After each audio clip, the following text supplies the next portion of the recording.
So we're doing a mild, a medium, and a spicy take for the year. Liam, do you want to kick us off? We're going obviously mild, medium, and then spicy in that order. But yes. So what's your mild one?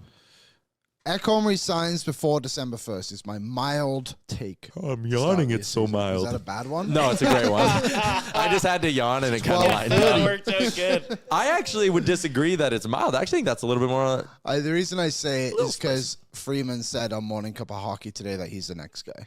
Okay. So that's my mild one. To follow up on that, Friedman in his 32 Thoughts blog wrote that he's been hearing a couple of conflicting things on Ekholm. Is it going to be a shorter term deal with not maybe like a $6-7 million cap hit, but something a touch higher? Or he mentioned the Chris Tanev deal in Toronto, which was a 6x4.5. Chris Tanev's like 34 years old. He's not playing till the end of that contract.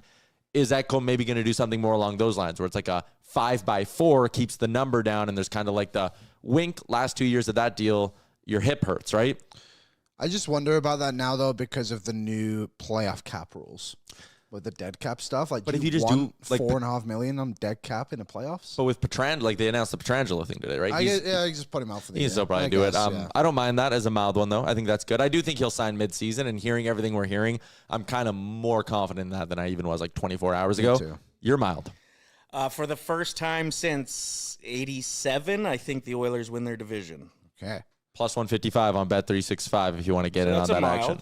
That's mild. 155 is pretty mild. Yeah, still plus money, but you're not retiring off that amount of money. I'm still going to bet it, but yeah, I like that. I mean, I do think Vegas is going to be good. Vegas is always good. Whatever, Marner edition, yes, 100-point regular season player, that's great. I can't believe how many people are picking the LA Kings to finish ahead of the Oilers. That one perplexes me a little bit. Bonkers. They're banking on a lot of the shit that went right last year going right again, and that's why I'm like, So in that sense, I think it's a true coin flip between the Oilers and Golden Knights. And if you were to give me plus 155 odds on a coin flip, I'm a good enough math guy to know you take those odds.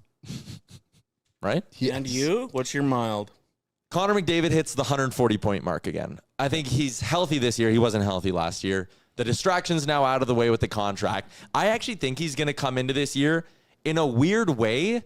Taking the discount, I don't think makes him like take any pressure off himself. I don't think he's sitting there being like, the rest of the team better be good because I'm taking a discount now. Yeah. I think he's going to sit there and kind of want to stick it to the league and be like, yeah, I'm signing for a discount and I'm still the best player in the league and I'm going to win an MVP and I'm going to go back to putting up 140 points.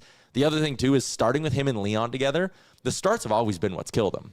Yeah. So if he comes out of the gate and he's with Leon for the first 10 games and he has like 18 points in the first 10 games, which that sounds mild compared to what I think they actually could do in the first 10 games, especially when you look at the schedule.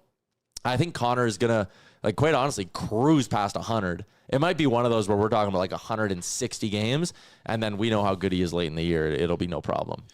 I agree. I think he's going to kill it this year. The last time he had 140 was when he scored 64 goals. Pretty good season. That was a year, eh? Yeah. When he gets going, too, like, it's just bet on him getting 3 or more points in a game, and that's a coin flip. That's insane to think about. Well, it's like playoff anytime with him when we do our betting thing and you build up a same gamer and McDavid 1 point is like minus 800. And it's like, what are we doing here? Yeah. Like, it's my favorite bet ever, and it wasn't McDavid, but Draisaitl. The year they went to the conference finals, wake up in the morning, roll over, pick up your phone, bet 365, Draisaitl 2+ points. Wake up the next morning, oh, there's my cash out. Back it again. Medium, Liam. Medium. Here we go. Howard and Savoy combined for more goals than Arvidsson and Skinner did, which I think was 31. Okay, Howard and Savoy combined for more goals than Arvidsson and Skinner. Yeah, which was 31. How would you divvy it up between the two of them? I think Howard will get 15. I think Savoy will get 18. Neither one of those sound insane. No, but it's also like difficult for 50. rookies to score. And one of them stand on the fourth line. We're going to talk about it with Rob Schremp later, too. Yeah. Like the idea that neither of them is going to get a ton of power play time either that might play into that. So I don't hate that. I didn't check what their 2 over-unders are. People saying Savoy for Calder, pump the GD brakes. Finalist, though. I'm in on the finalist. Why not? Well, let me have my moment. That's my mild one, too. Okay. Medium. I'm going to go with Knobloch for the Jack Adams. Ooh. Hell yeah. That one's so interesting. So I talked about that today on DFO Live with Carter Hutton, and the Jack Adams was the award we were previewing today. It's such a weird one because it's so narrative driven. It doesn't actually go to who the best coach is. Right. And like when you look at Knobloch, he probably is one of the best coaches in the NHL. Yeah, He's been in the league for a year and a half. He's been to 2 Stanley Cup finals. But that's almost like one of those where it always goes to the team who is the most improved.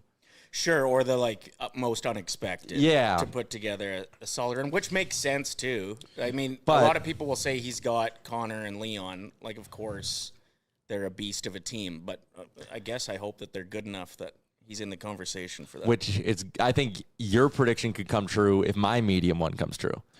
I was just going to say, sorry, on Ryder's point, it's so dumb that the league does that. Like, they don't reward the best coaches. Like, John Cooper's never won a Jack Adams. And he coaches Team Canada every single year. And he's regarded, everyone knows he's the best coach in the league, but he's too good to win. That's literally what it is. Makes no sense at all. Like the favorite this year is Andre Tournier. Like, come on. Call him the Bear. He's a good coach, but like, just because his team got 20 more points and missed the playoffs again doesn't make him the coach of the year. Like, you know what I mean? Like, it's so dumb. So the Oilers, if Nobby's going to win Coach of the Year, probably have to exceed expectations by whatever amount. So my medium one is that they win the President's Trophy this year. We talked about it. Dom Lucian's model has them as the number 1 team, the number 1 roster, projected to get the most amount of points. If they win the President's Trophy this year, and they're tied for second on the odds board right now, tied with Vegas, behind only Carolina. So even that there, like if they win the division, they beat Vegas. Vegas is probably one of those teams that would be up there for the President's Trophy. So you kind of connect that dot.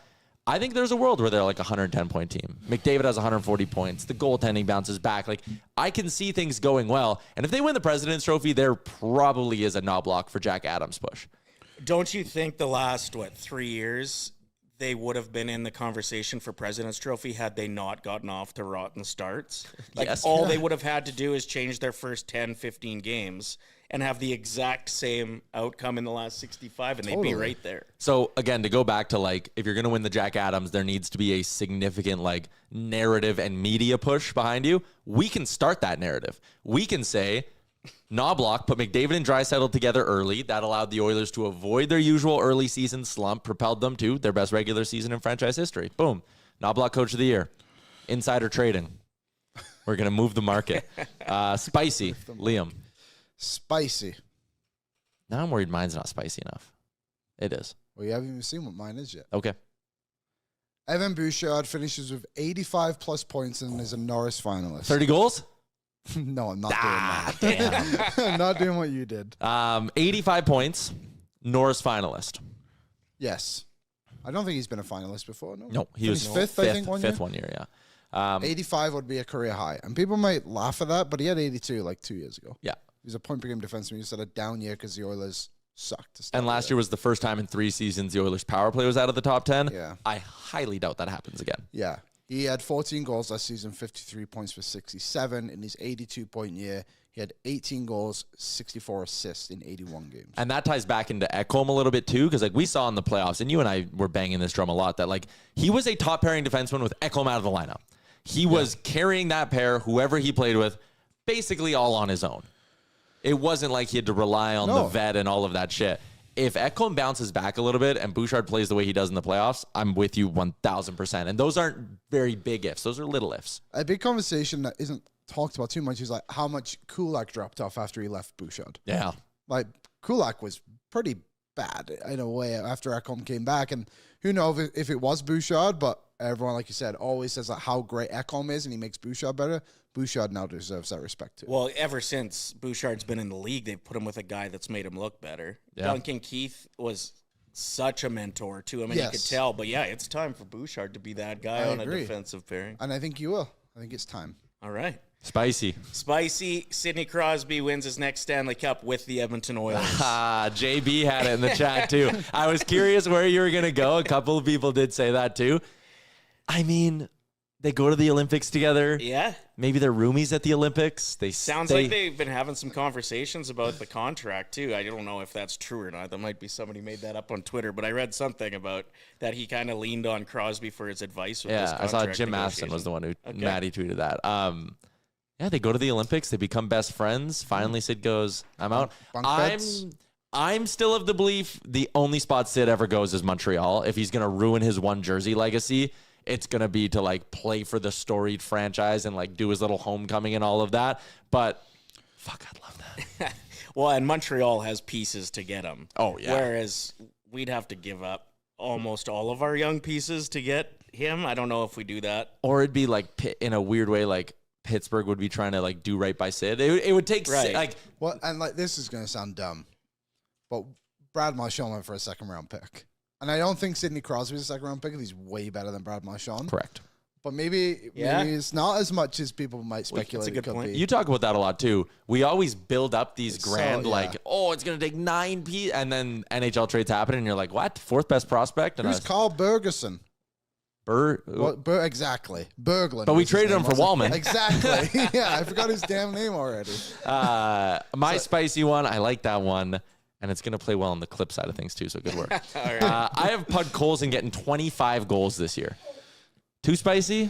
No, I mean, if he just hits the net a few more times, his shot's good enough to go in. The amount of nice-looking opportunities he gets. And you got to think too, he didn't. When was his first goal? Like December, November? It took him like 20 games. Yeah. And if in the off season he's been working on that, he's obviously got some guys on his team that can help, with location and shot. Totally.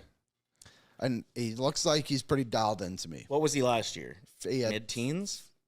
mid-teens. 12. But Yeah. then they had 3 in the playoffs. Yeah. It's a 15-goal season. It's pretty good.